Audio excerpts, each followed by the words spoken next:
People tend to keep to themselves. And to some degree, you might consider it prying to ask people about their background.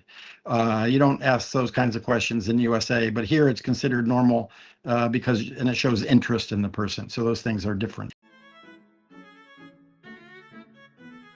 You do use different words than we do in the USA. I guess the same thing would be true in the UK and other places like that.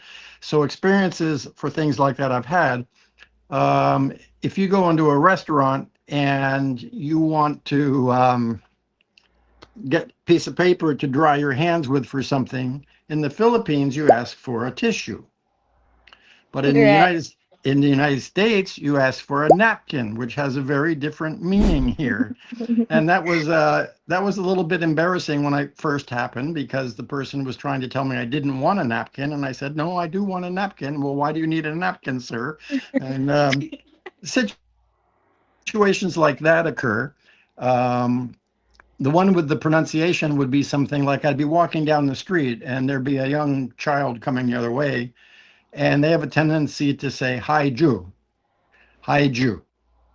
like that, which to me sounds like hi Jew, Jew, okay, which is a Mhm. totally different word. What they're really saying is hi Joe, which is a leftover from the World War II. So there's that kind of challenge. The words are slightly different. You don't go to a bathroom in the restaurant, you go to a CR, and you have to learn those little word differences between countries.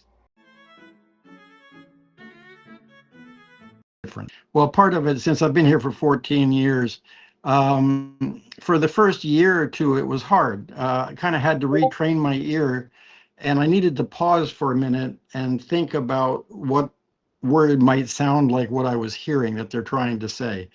But when I first got here, I would just get a little flustered, and nobody's in a hurry here. You'll wait till I figure it out.